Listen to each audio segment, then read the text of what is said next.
Boa noite a todos. Boa noite. Falou, repetiu aqueles Barzanuf, agora. Lembrei que na época que o Dr. Eurípides fazia suas reuniões lá em Sacramento, como Gico e outros integrantes, né? Não existia gravadores nem nada, né? Sempre tinha duas pessoas que ficavam pela psicofonia anotando aquilo que o Espírito ia falando, e aí depois eles batiam uma a outra, ver se algum perdeu o outro. Não sei porquê eu me lembrei dessa passagem, mas para a gente ver como era bem mais difícil nos primórdios, né, da doutrina espírita, né? E nós que a temos hoje com tanta facilidade, ainda não nos arvoramos a amar como fez o nosso amigo, né? Nós costumamos olhar do nosso lado e querer atravessar na frente dos outros, né? Ao invés de deixá-los passar no trânsito. Ainda estamos crescendo, né? Mas hoje nós vamos conversar a respeito um pouquinho da lei, ou de uma frase de Jesus, né? E antes de nós adentrarmos, eu vou lembrar um pouquinho para a gente a respeito da doutrina espírita, que no último dia 31 lembrou o dia do desencarne do codificador Allan Kardec. Daqui a mais uma semana estaremos comemorando o lançamento do Livro dos Espíritos, né? Fazer um rápido apanhado histórico para aqueles que não conhecem a fundo a doutrina espírita, depois terem a curiosidade de buscar, né? Então nós vamos situar na história no ano de 1789, né? Quando aquele ano ficou marcado por uma revolução, a revolução que desejava destituir do poder os Bourbons na França, né? E ao mesmo tempo que queria apagar as marcas religiosas, né? Deixando para trás toda e qualquer denominação que evocasse as reminiscências da fé arbitrária, né? Dominante, ainda sofrendo as consequências da Inquisição. Narrou certa vez Chico Xavier que naquele período os desvarios pós-revolução, os desvarios que arrebatavam as pessoas a irem destruir os santos, os altares, as igrejas, né? Nos arredores de Paris estava um modesto jardineiro, numa pequena igreja, quando chegaram os representantes, então, da Revolução, do povo, para poderem invadir a igreja e arrebentar, então, os altares, e dali retirarem tudo que significasse a memória da religião até então dominante. E quando chegaram, soberbos e presunçosos, pediram ao jardineiro que abrisse a igreja. E ele, na sua humildade, dobrou-se, apoiando-se na enxada com a qual revolvia a terra, e perguntou: a que viestes? Nós estamos aqui para apagar os sinais de Deus. E aquele homem tão modesto perguntou na sua simplicidade, demonstrando a sua grandiosidade moral: e cadê as escadas? Onde estão as escadas? Ao que perguntaram os prepotentes: para quê? Para vós apagardes as estrelas, porque os sinais de Deus mais poderosos são aquelas estrelas que brilham muito além da nossa imaginação. E de fato, no ano de 1804, reencarnava-se na Terra uma dessas estrelas da noite medieval, a figura impoluta de um homem que havia sido queimado pelo Concílio de Constança, Jean Hus, que, segundo nos conta Viana de Carvalho, quando se encontrava atado ao poste, as labaredas começaram a crepitar. Ele acompanha com o olhar uma mulher que trouxe um maço de lenha e atirou na fogueira, talvez acreditando contribuir na época contra a heresia. E então ele, na sua humildade, observando a ignorância do povo, sensibilizou-se. E quando as labaredas começaram a queimar o corpo, os tecidos agora em chamas, e a fumaça já o sufocava, ele teria dito: vós hoje assais o pato, porque no idioma tcheco-eslovaco, Rus significava pato ou ganso. Na verdade, é porque ele havia vindo da cidade de Rusnek. E naquela época existia Jerônimo de Praga, que vinha da cidade de Praga, e outros tantos. Ele era Jean de Rusnek, que com o tempo abreviou-se, tornando-se Jean Rus, pato ganso. Mas dia virá em que um cisne de luz voará tão alto que as labaredas não alcançarão. E avançando na história, já no século XIX, nós vamos ver uma invasão de ideias pessimistas, destrutivas da filosofia materialista, como de Arthur Schopenhauer, com o seu pessimismo, ou Friedrich Nietzsche, com o seu Assim Falava Zaratustra. É nesse período também que nós vamos encontrar Karl Marx apresentando o seu Manifesto Comunista em 1848, quando teve a oportunidade de dizer: para que Deus, a religião é o ópio das massas. Mas é também neste século o palco de um acontecimento inovidável para a humanidade. Nesse período, a humanidade pôde acompanhar no interior do estado de Nova York, como nos informa o Sr. Arthur Conan Doyle no livro A História do Espiritismo.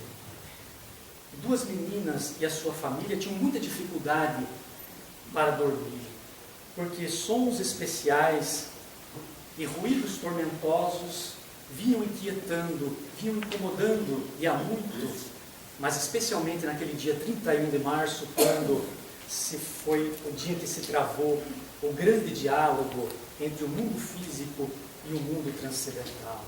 É uma cidade do interior chamada Hydesville, do condado de Rochester. A família Fox, pertencente ao fundamentalismo americano, irá oferecer então à humanidade a resposta ao que Karl Marx havia dito em Londres.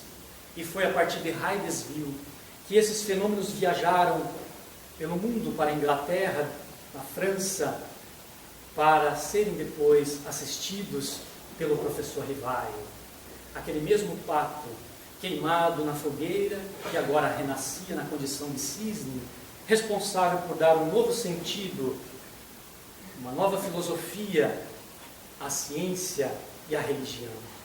Nasceu como católico, mas num determinado momento ele se depara com uma tal mesa que batia os pés, que levitava, que respondia perguntas e que estava impressionando toda a Europa, a França.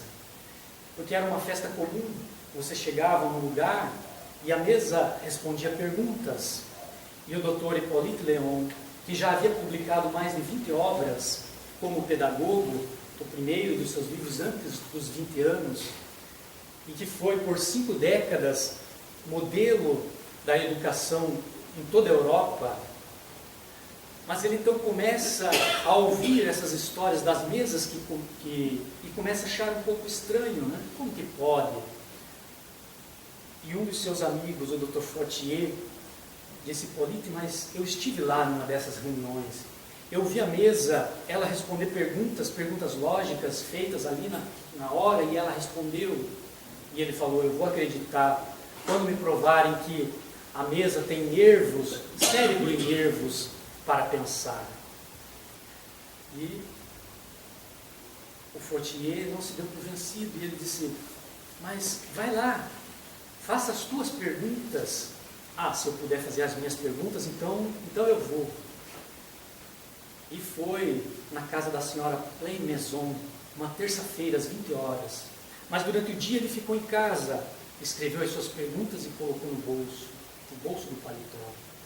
E então, chegando lá, ele, cético que era, pediu para analisar o ambiente, observou se não havia fraude na mesa, e a senhora disse: fique à vontade, nós só não podemos aumentar muito a luz, né? Vai ficar meio umbreu. Então a reunião começou, e era interessante no começo, a mesa respondia através de pancadas. Então, uma batida significava sim, a outra 2 batidas não. Mais tarde, uma batida, uma letra do alfabeto, 2 batidas. Um trabalho bem difícil, né? Oneroso, mas era assim no começo.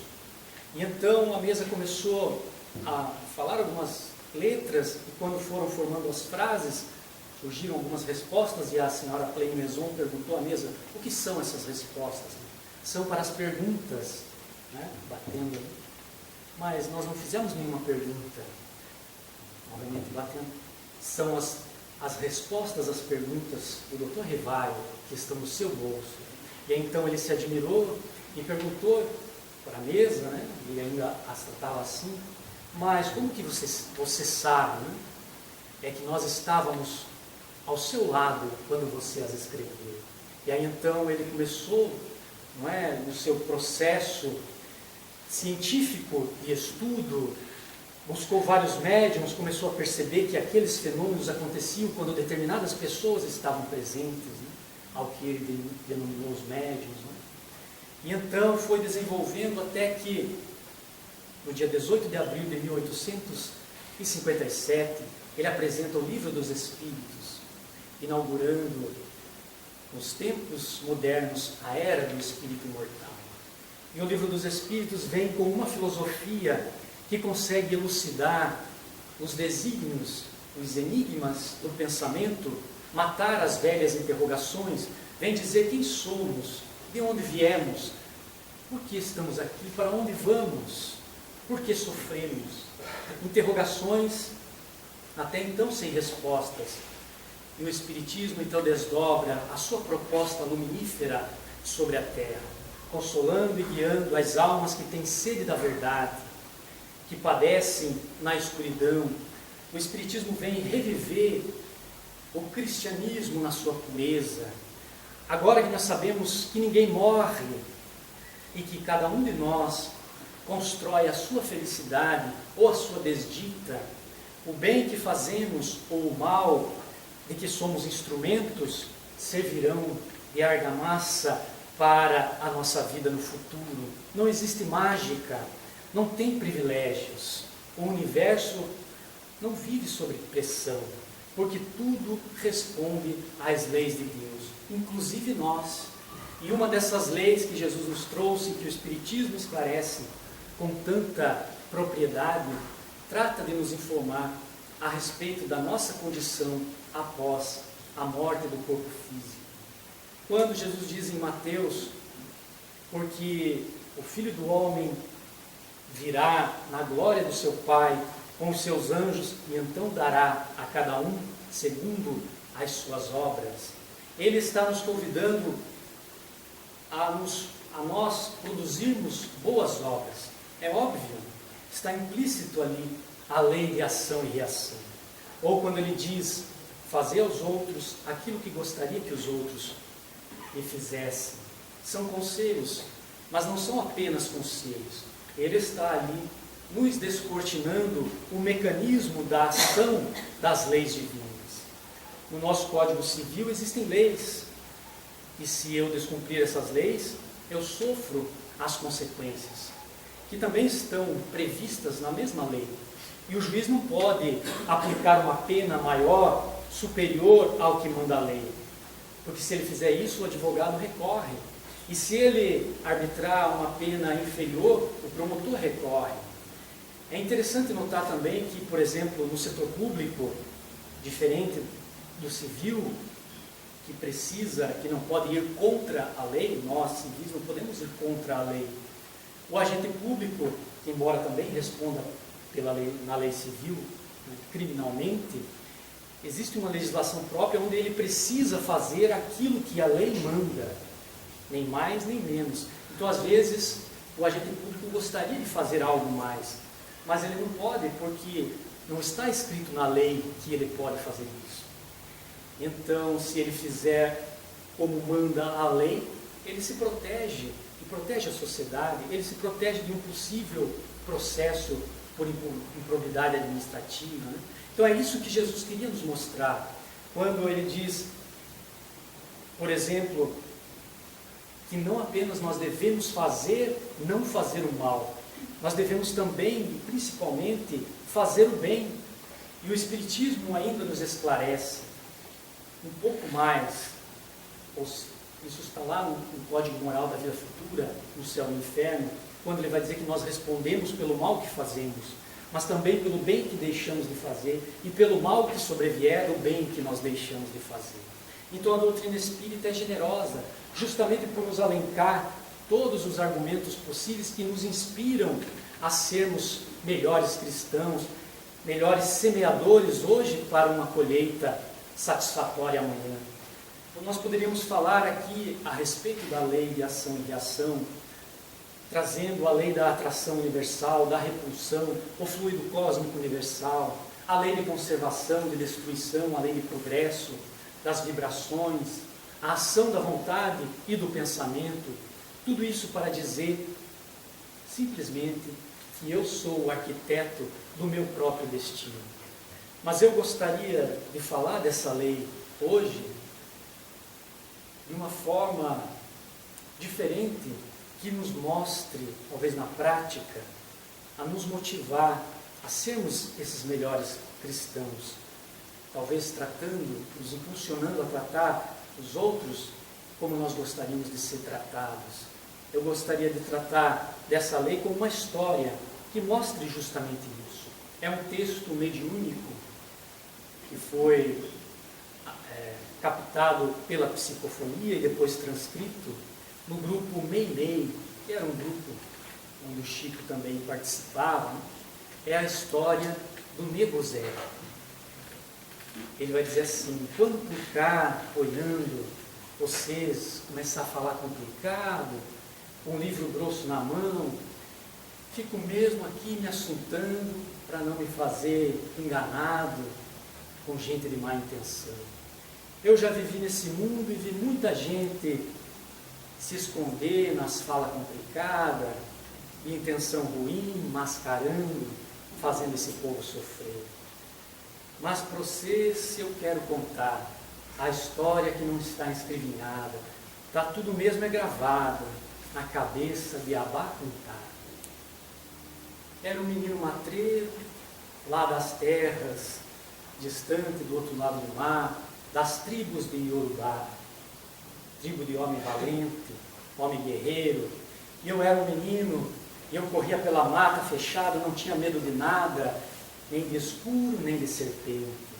Mas um dia eu conheci o medo. Uma manhãzinha eu saí para caçar, para caçar para a família, e acabei por querer ver o mar, desviei do dever para nadar, como fazia todo dia. Perdido na distração, senti uma rede me apanhar, me prender. Comecei a gritar, me debater com o meu coração na mão. E vi dois homens com uma cara de mal, falando uma língua embolada. Enquanto a gente era arrastado, a rede era arrastada e eu preso nela como animal.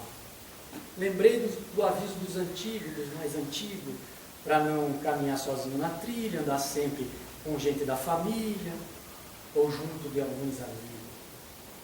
Abá, quieta, o Orolum e o Batalá. Um dia minha mãe esbravejou. Quem caiu na rede do branco, Abá, nunca mais retornou. Tomado de espanto e apavoramento, continuei me debatendo, tentando me libertar. Gritei os nomes que eu me lembrava, para ver se alguém me ajudava e me escutava e vinha ali me ajudar. Mas só uma resposta Abá recebeu.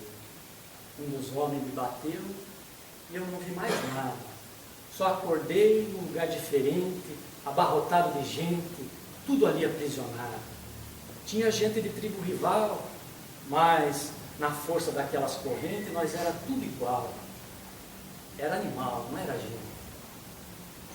Que coisa engraçada que eu vou contar. Inimigo que queria antes matar, ali se abraçava ao seu mal querer, a dor ajudou os companheiros de sorte, todo mundo ali temia a morte, todo mundo ali queria viver. E nós fomos tudo amontoado em um barco, tudo apertado para arrumar para o desconhecido.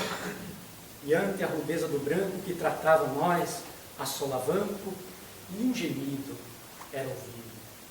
Pior que o chicote atrevido era o peito oprimido enquanto o barco movimentava.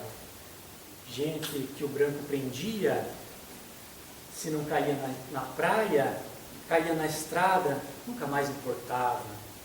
E eu fiquei olhando a minha terra de ternura, que ia lá sumindo na longura e me fazendo pensar.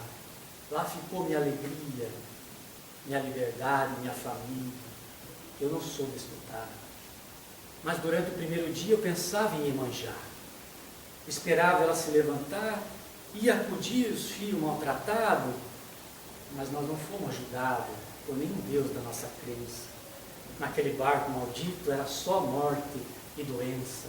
Ou era o chicote marvado que chispava no lombo pelado, ou era a fome que matava, ou os negros que por si mesmos se atirava nos braços do amigo mar, buscando o fim daquele sofrer, achando que era melhor morrer do que se fazer escravizar.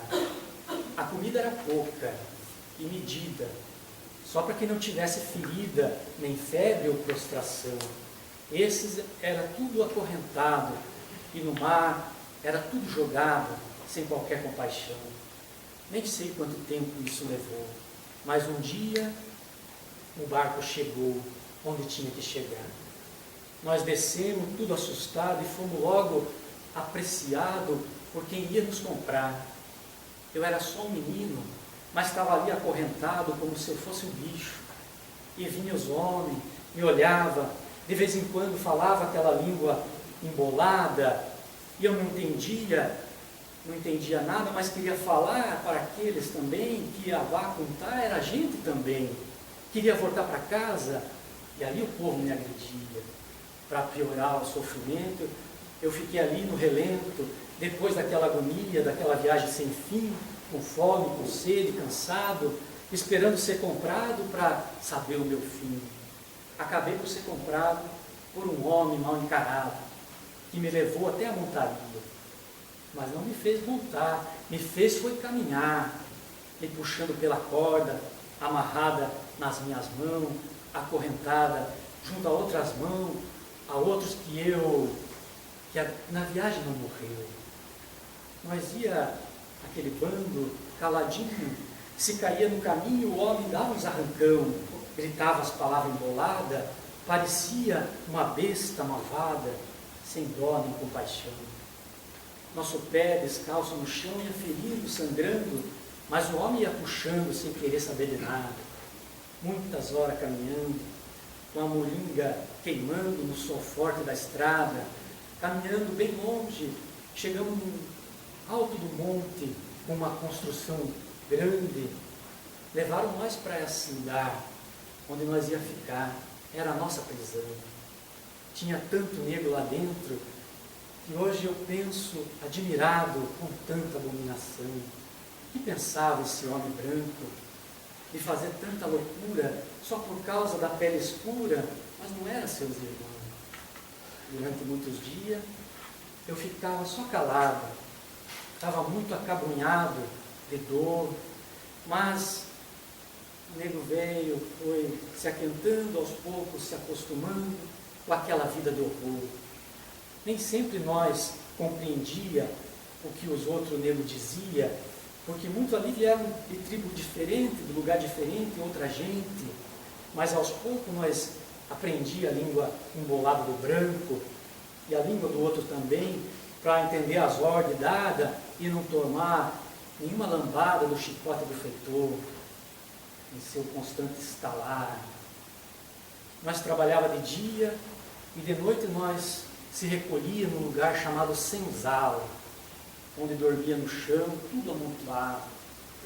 Mas tinha também um coitado que por castigo ou maldade ficava preso pelas extremidades até a luz do dia voltar. Me chamaram José. Eu não era mais Abá.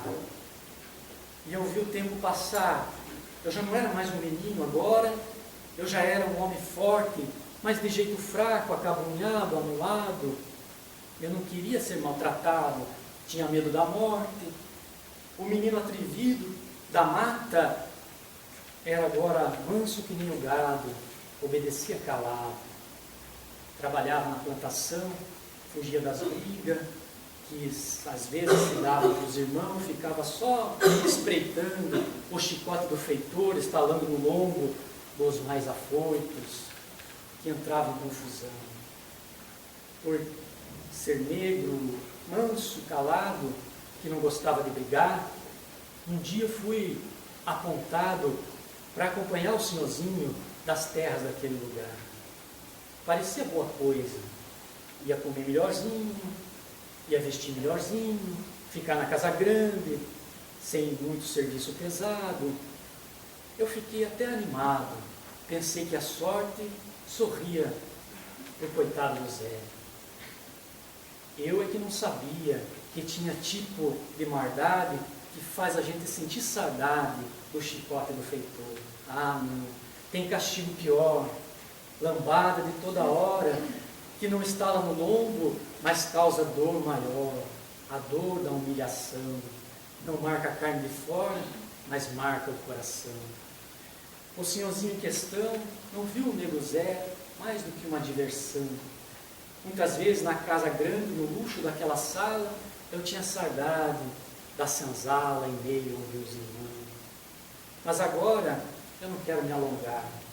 Eu vivi muita rudeza, muita tristeza, judiaram muito de mim. Mas tudo nesse mundo tem um fim, e é isso que eu quero contar.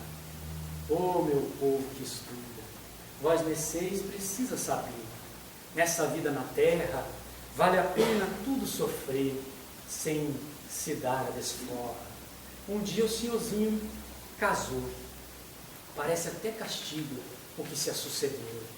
A mulher dele morreu no parto do primeiro filho, e esse homem desassossegou. O menino nasceu adoentado e não aceitava ser cuidado pelas negas que ele trazia, que ele buscava. Cada vez que uma pegava, se ouvia pela casa inteira os gritos do menino e o desespero do pai que temia perder o herdeiro. E gritava no terreiro, fazendo todo mundo correr para achar providência, para o seu filho não morrer. Um dia eu fiquei assuntando, fui me aproximando para olhar bem o menino que chorava no berço sozinho. Peguei ele no braço, olhei aqueles olhinhos, balancei no regaço, aquele corpinho humildinho, e não é que ele se calou, acho mesmo que ele gostou. Aí o pai me deu um sossego, porque eu tinha que pajear, fazer dormir e alimentar o menino branco do negro. O menino cresceu ao meu lado, no meu colo, ouvindo as minhas histórias inventadas, escutando as minhas toadas, me seguindo por todo lugar. Em nada parecia com o pai, nas durezas e na maldade, meu menino tinha bondade naqueles olhos do mar. Mas tinha muita fraqueza. Por mais que o negro cuidava, por mais que se alimentava, parecia definhado, como uma luz que se apagava, bastando o vento soprar. Desde que vim das minhas terras, nas ondas bravas do mar, para essa terra pisar, meus olhos haviam secado. Eu nunca tinha chorado, nem nas tristezas que eu vivi, nem nas humilhações que sofri, nem nas vezes que eu apanhei, nenhuma lágrima eu chorei. Mas quando eu vi meu anjo branco baixando o buraco da terra, vocês não sabem, não podem imaginar a dor que eu senti. Pelos meus olhos vesti o mar. Você é muito verdadeiro. Tive pena, muita pena do pai do meu menino. Nunca vi tanto desalinho. Não era gente, era o diabo. Parecia enfeitiçado, os olhos bugalhados, perdido, sem razão.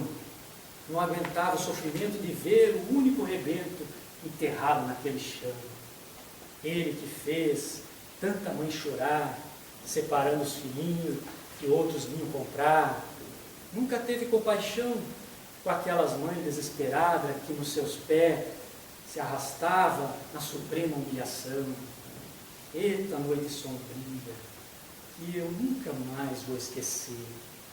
Depois do enterro do menino, ele fez toda a senzala sofrer, porque o chicote lambeu as costas de todo negro, inclusive o meu. E bateu com tanta força, tanta pressão, que naquela noite de tristeza, o chicote, na sua rudeza, libertou do sofrimento um que outro irmão. A mim, ele feriu o braço. Acho que a carne se ofendeu. Ficou uns dias sem melhorar, acharam por bem cortar, mas esse negro sobreviveu. Não sei se foi de pesar pelo exagero que fez, mas o senhorzinho nunca mais bateu em nós outra vez. Passaram os dias, os anos, desde aquele acontecido, o senhorzinho já envelhecido, já sem poder andar, não tinha ninguém para cuidar. Sozinho no mundo, meio endoidado, a riqueza acabou, os escravos fugiam, eu também quis fugir, mas que piedade eu senti por aquele homem acabado, naquele lugar mal cuidado. Eu acabei por ficar. Também eu era velho, sozinho, e afinal de contas, aquele senhorzinho era o pai do meu anjo branco, que alegrou meus dias de tristeza, e eu esqueci a rudeza que ele houvera me tratado. Vi a morte chegar de mansinho, entre os gritos de agonia do pobre coitado. Havia mesmo enlouquecido, dizia ver os vultos dos negros que ele tanto fez maltratar, esperando ele distrair para poder se vingar. Os olhos do senhorzinho se fechou. E depois de delirar, eu me pus a pensar para onde eu ia fugir. Mas eu estava velho, aleijado, preferi ficar por ali, até que a morte teve dó. Um dia eu dormi e acordei diferente, mais forte, com disposição. Não tinha mais o aleijão, meu braço estava no lugar. Levantei e me pus a andar, até que fui chamado, mas não era como eu era tratado. Eu fui chamado por Abá. Me virei, já estranhando, porque era a voz conhecida. Ah, meus filhos, que coisa boa! Eu devia estar sonhando, pois ali mesmo, me chamando, era o meu anjinho de rosto rosado. E eu fiquei meio abalado, sem saber o que falar. Aí o menino se movimentou e logo se aninhou nos braços do negro velho. E eu me pus a chorar. Como é isso, senhorzinho? Eu mesmo vi o seu menino baixar na cova, no chão. E o meu menino bonzinho me deu as explicações. Eu nem preciso repetir, vós me já sabe que eu morri. E os dias na vida nova eu conheci muitas pessoas, mas era tudo diferente. Ali toda a gente era boa, tratava nós como gente. Meu anjo me ajudou e um dia eu pude entender o porquê do sofrer da minha última vida que me tinha acabado. Não me cabe aqui dizer, mas também eu já fui marvado. Eu fiz muito sofrimento em volta dos meus pés, mas a divina providência, a piedade me deixou pelejar para eu poder me libertar da minha própria amargura. E para findar esses versos, eu quero dizer para vocês que depois que eu conheci Jesus, eu soube tudo que ele passou só para poder libertar os seus irmãos pecadores. Eu agora sou escravo por vontade desse novo Senhor. Ele me tem ensinado que a força maior desse mundo é maior que as correntes de aço que um dia prendeu nosso braço lá na escravidão. E que se nós aprender a amar, nós vamos nos libertar da corrente muito pior, que é a corrente de ferro. Nós vamos estar libertos das correntes da ilusão. E quem se liberta dessa amarra, já sente vontade de voltar, de modo a poder salvar aquele nosso irmão preso no tormento, acorrentado ao sofrimento nas terras do coração. Desde o dia que eu entendi, tenho muito lutado para ver libertado das correntes da ilusão. Aquele que foi meu Senhor, como Jesus ensinou, agora é meu irmão. Eu venho esperando, ansioso, apertar no meu peito saudoso o coração do Senhorzinho, que luta agora no mundo, reconstruindo os seus passos. E se fizer tudo direitinho, como manda as leis do amor, não demora para descansar nos peitos desse seu amar. Então, meus amigos, a doutrina espírita está aí para nos explicar, mas não só explicar. A doutrina espírita explica e enche o nosso coração de esperança, de paz, de confiança, de certeza na vitória do bem. Então, orai e vigiai de Jesus deve estar presente. Nós estamos aqui por misericórdia de Deus. Nós devemos muito às leis de Deus, porque nós recebemos muito, embora estejamos muito devendo. Nós não somos melhores que ninguém. O nosso fardo é pesado dos erros do nosso passado. E é só no trabalho no bem, por renúncia, é que nós vamos aliviando o peso do nosso fardo, o peso da nossa cruz. Não foi ninguém que construiu uma cruz para nós. Nós é que construímos com a nossa ignorância, o desconhecimento. O nosso passado está presente e a reencarnação está nos pedindo trabalho, renúncia para construirmos o nosso amanhã. A doutrina espírita é um instrumento que Deus nos permitiu conhecer nessa atual existência, para que possamos, ao retornar, entender que nós somos também seus filhos. E da mesma forma como aquele que sofre calado, recebe do outro lado a paz e a consolação. Que nós possamos buscar entender o nosso sofrimento atual, que eu espero provenha de outras vidas, porque agora, com o conhecimento da doutrina, nós já não deveríamos errar para gerar, como nós fazemos ao nos alimentar sobremaneira, sobrevém a indigestão. Nós podemos nos cuidar desde agora, rebuscando o nosso pensamento, o nosso desejo, que é também importante na ação da nossa vontade, e agir no bem. Esse é o recado do Mestre, quando ele diz: faça ao outro aquilo que você quer que o outro lhe faça. Não é para fugirmos da lei do karma, é para nós construirmos o nosso castelo na outra vida. Aprendendo a amar, nós seremos amados. Como disse a nossa prece no início, é dando que nós recebemos, é perdoando que nós somos perdoados, e é aprendendo a amar que nós vamos entender que Deus nos ama e Ele quer o melhor para nós. Muito obrigado.